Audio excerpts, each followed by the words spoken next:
Greetings and Hotep. So I was just sitting here, clocked into Tarot University, asking the creator for the list of names of the people who've done this destiny swapping on me. And the young lady that I'm listening to, she said when people ask for your destiny, they have to get the homelessness, the heartache, all the hard parts too. And people don't think about that. They just see you when you actually are getting ready to get your glory. They don't know that you've been through 30 years of suffering and this is now your mountaintop experience. So God wanted me to say something to you guys, and it's a little graphic, so I'll say trigger warning for people who are still working on accepting themselves, and for people who haven't even started to accept themselves. Did this need to be a short? No, didn't need to be a short. Okay, so my hacker is outside stealing my content, but God said, don't worry about that. You say what I tell you to say, and if they steal it, they'll get the consequences for that. But once you speak it into the air, it is already ministering and healing people. So in this society, they have us with this Cinderella complex. I want them to be tall, dark, and handsome. And when I started learning about beauty in the Bible, when it said that Satan, and I'm going to have to paraphrase because I don't have the book in front of me to read it to you, that Satan was like a angel of light. He was one of the most beautiful angels. Then I said to God, well, I'm not going to be trying to get no beautiful guy because, look at all the problems that Satan created. I don't want a beautiful, cute man. So when I was in high school, I would not date the athletes because I knew they were going to be trouble. And I was always gravitating to people older than me. Now, as a 16-year-old, my mom and dad weren't going to let me date anybody too much over 16. They might have tolerated 18 because most of the time when you date grown men, they want to have sex, right? And, your parents don't want you to have sex before you get married, and they don't want you to get pregnant and, be left with a bad life, raising a bastard child and you being pretty much a whore. That's what you're going to be considered. People don't say that to your face anymore, but that's what they're thinking. So I'm going to try to stay on point. Everything that God gave you when you came into this universe is what you needed to make a good life. If you focus on appreciating what you have, clearing out your karmic debt, doing good, and creating dharma, life will work out for you. Even if you're short and ugly, people will love you. They will love you because your spirit is good. A lot of us, I have small breasts. I insulted a man once because he had the means to help me and he was obligated to help me. He owed me and he didn't help me. And I did something that I try really hard not to do, hit people below the belt. And what I said to him, I'm sure created great hurt. Say what I said to him? No. Okay. And I somewhat regretted it, but my emotions were all over the place and I was trying to solve my problems. And, it was a baby daddy. He wasn't paying child support and didn't want to pay child support. So I figured if I come over here twice a year, if I need $200 or $300 twice a year, you should be able to give that to me with no problems. But this person, I guess, just decided they weren't going to help me with anything. So I, in my emotional state, just unleashed the Arthur Atkins in me, and I let my tongue run wild. Okay. That cost me a lot because, well, now I can't tell the other part because you know who it is. Say that part? No. Okay, so let's just change. Let's shift from over there and make the point. Everything that you have, big feet, an ugly face, small penis, small breasts, huge breasts,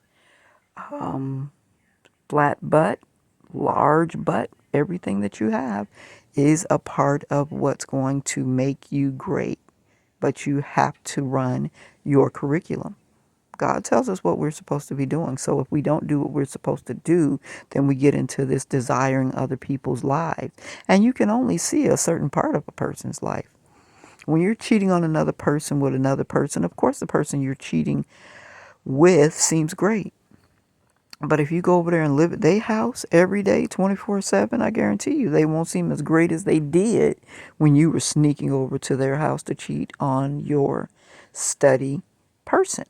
So we have to use common sense with this thing. And, God has gotten me to the point where I love being a loyal person.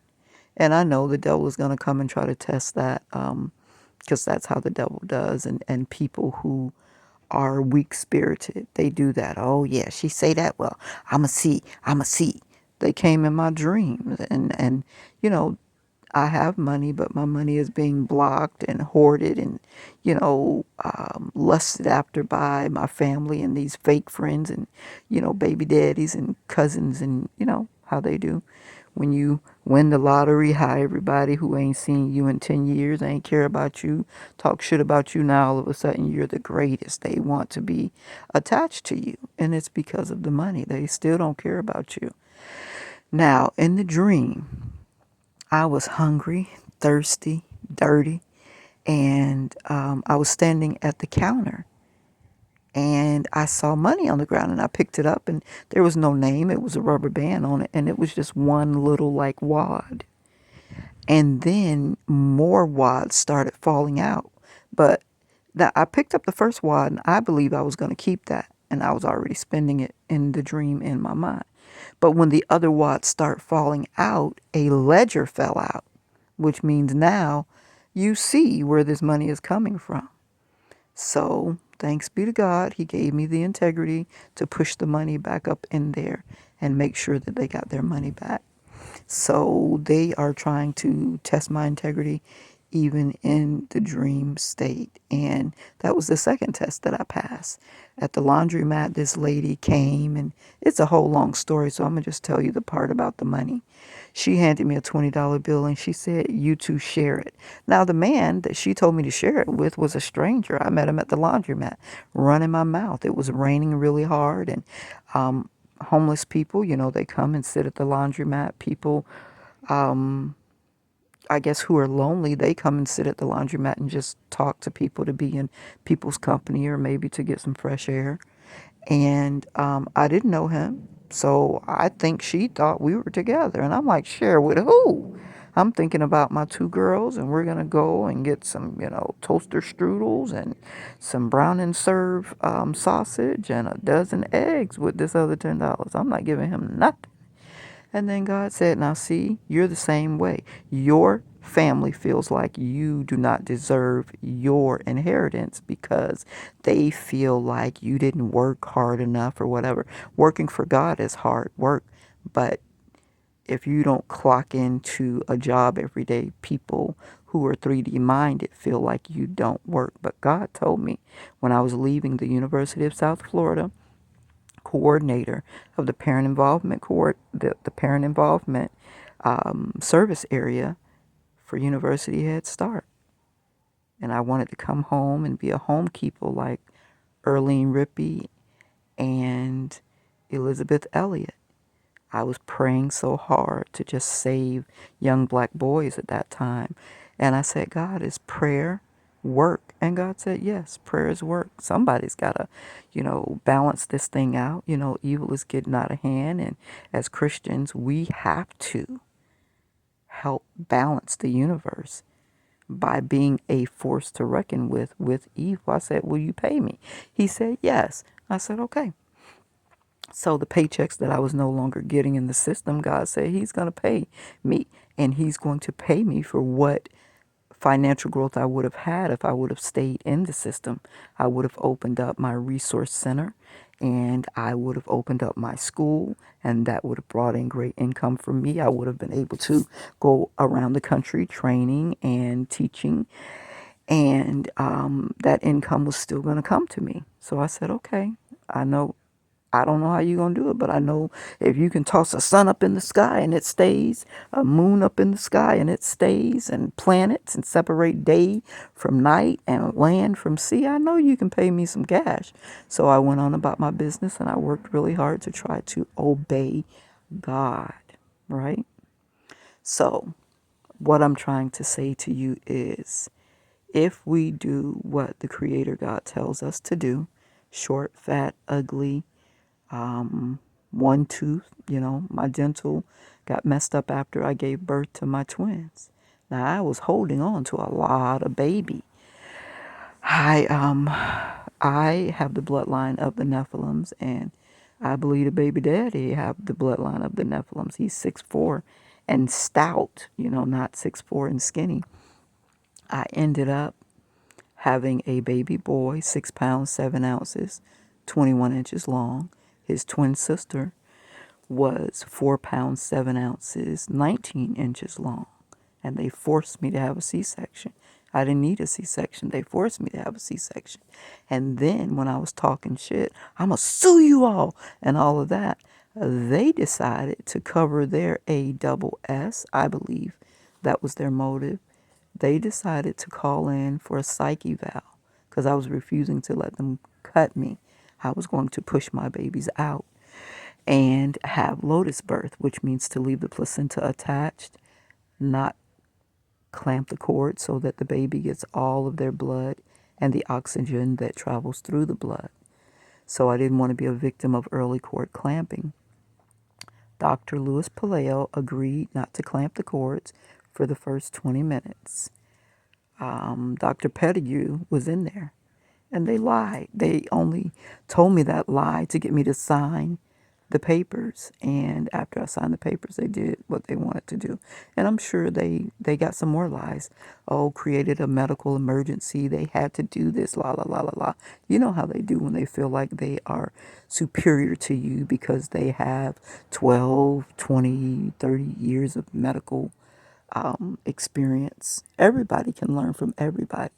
They were unfamiliar with lotus birth. Now, I went all the way over to Clearwater Beach, Florida, to M0rt0nPl's hospital because that's supposed to be the best hospital in my area. Carla, my midwife at Tampa General Hospital, I can't remember the doctor that I was coupled with. They had a midwifery hospital program, which means you can have your baby at the hospital. They set up a home type environment like you are birthing with a midwife instead of forcing you and being very, very impatient and, well, we need to do a C-section because you've been here and you are not, da, da, da. We're going to give you something to induce the labor. It was supposed to be like a midwifery energy, but in a hospital setting. So you're already there in case something happens and you need an emergency C-section or you have to go into a different mode of delivering the baby. After I told them I wanted to bring my placentas home, and I was supposed to go to the hospital and sign the forms to release my placentas to me. And I don't even know why I had to sign a form to get something that's mine. If you're going to give me my babies, give me the placentas that my babies were attached to. I had a boy and a girl. They each had their own placenta. That's 2 placentas. You give me both of my placentas and both of my babies, and what's the problem? But they sent me a letter saying that they could no longer have me as a patient. I was high risk. So I was like, these placentas mean a lot to these people, which my mentor, my Lotus Birth mentor, had already told me that they were clamping the cords too early. The babies were not getting all of their oxygen.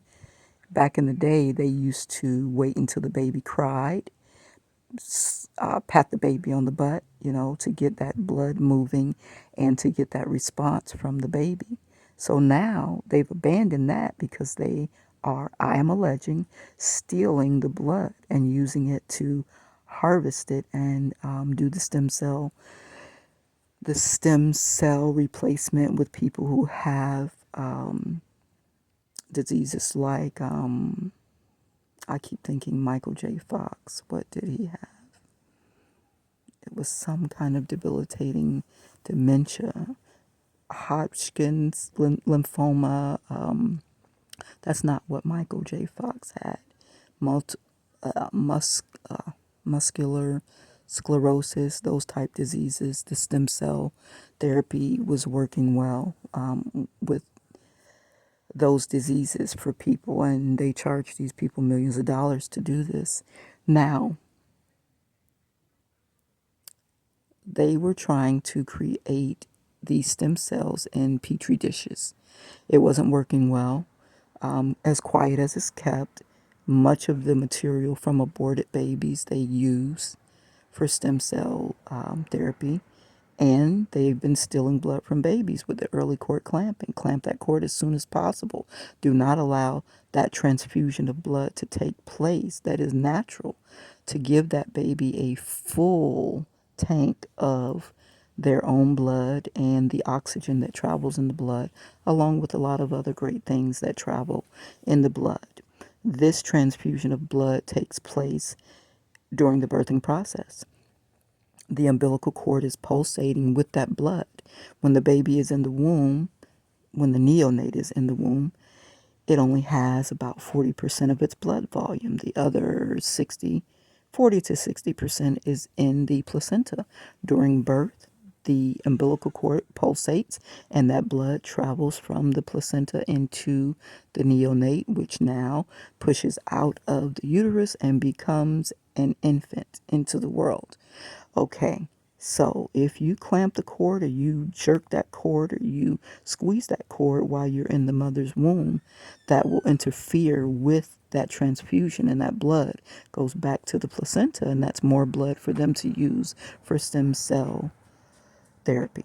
And so if you think about the children born now, you see an increased amount of attention deficit disorders and cerebral palsy.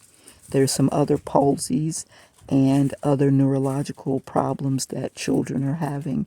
And it happened at birth because of the blood theft. And that's what I'm alleging. And I basically got that concept from my Lotus Birth mentor, Donna Young. And you can Google her and read some of the research. She does great work. Now, at the time, I had a mentor by the name of Albert Clayton. He had liver problems, and he and I had many conversations about stem cell therapy. He's the one that told me about it. I believe that he needed my placentas, and that's why he turned on me at the hospital. Now, I just had that thought because he was at the hospital with me. Letitia Karima Penn was at the hospital with me. My so-called activist friend, Natalie Renee Carnegie, was in Tallahassee, and I was talking to her by phone. She was supposed to be helping me. But everybody that I talked to, that she talked to, said, well, she crazy and she didn't have a mental breakdown and she needs help. But she was talking to me and she heard that I was sane, so she had to be setting me up for some financial gain. So maybe Albert Clayton and Natalie, hold on. And Natalie, you're mean. You hear me, and you know if I lose my point, I can't finish the train of thought. Natalie and Albert and Letitia all worked to get him to have my placentas so that he could use those placentas to get the therapy and cure his liver disease. They came into my room, a white lady from risk management, the pathologist who looked like a vampire, like he didn't have any blood in him, and a black man from the psych ward at M0rt0nPl's hospital. And by force, they took me, put me in a wheelchair, took me down to the psych ward where I sat in a wheelchair while they were going through my room. They took the notes, my complaint against the hospital, because I had already told them I was going to sue them. I was writing down everything, and they were doing things to agitate me so that they could say, oh, the client is agitated and we had to send her to the psych ward, lies to kind of give probable cause to their actions. They called DCF. DCF came in. They sent Assistant Attorney General Trista Sampson, and she wrote this foolish probable cause statement that said I was talking to my babies. Oh, I heard voices. I told them I was talking to my babies in my womb. And they turned that into I heard voices and gave me a bogus diagnosis of schizophrenia, NOS, not otherwise specified. This destroyed my entire life. Ever since they did that to me, my life has gone downhill. And people started looking at me as a crazy person because a doctor gave me a bogus diagnosis. And they took my children. I didn't raise those children. They took them at 3 days old, put them in the system, and they ended up being adopted by my brother. They medically murdered my mother. I'm attaching them medically murdering my mom to move her out of the way because she was protecting me. And my brother was trying to do the whole nine, put her on child support, and let's basically excommunicate her from the family. Since she thinks she's an activist, she can go and build her little activist community, basically.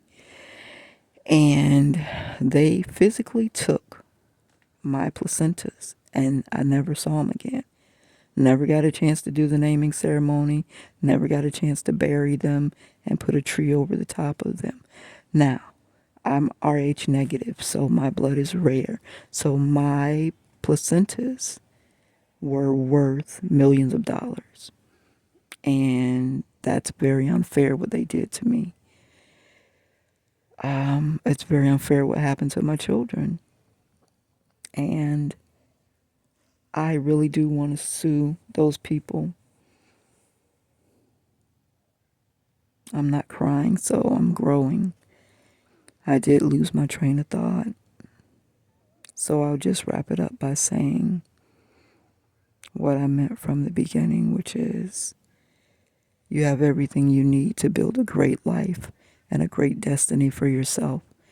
Even if you have negative things in your destiny, you can go to God and beg God to help you correct those things so that you can live a great destiny. You don't need to go get surgery to get a longer penis. You don't need to go get surgery to get bigger breasts. You don't need to go get surgery to get a bigger booty. It's not about the vehicle that you're in. It's about the spirit. You got to cultivate your spirit. And that's how you make a great life. And when you find your partner, your divine feminine or divine masculine, I'm trying to learn these terminologies. I hope I know what they mean. When you find that person that is your I to your T, you all become the it, and it won't matter about your physical appearance. We have to stop copulating with karmics, creating karmic children and making life bad. We're doing that. Stop with having all the sex. You need to be cultivating your sex, yourself. Cultivating your sex. Why did I say that, Lord? Why did that come out? Help me to understand why that came out of my mouth. It's okay to not have sex until you are in a committed relationship, whether you're 30, 40, whatever. If you haven't found your divine masculine, your divine partner, you shouldn't even be having sex. You can go on a date and enjoy a person without having to have a sexual exchange. And we've created a mess with all of these children, and then the fathers don't give their input, and you have to try to be the father and the daddy, and it makes it unbalanced. So now these children have more karmic debt they have to pay, and they've got to get over the traumas of not having their dad, wondering if their dad loved them or if the dad didn't want them, and the psychological trauma that comes with that. So let's stop creating a terrible life for children. And if you think you want to have sex, go ahead and get your tubes tied. I'm talking about at 18, go to the doctor and say, yo, I want to tie these tubes because I do not want babies. I want to tie my vas deference. For the men, I think that's the right VANSDEFERNES. I took anatomy and physiology at HCC.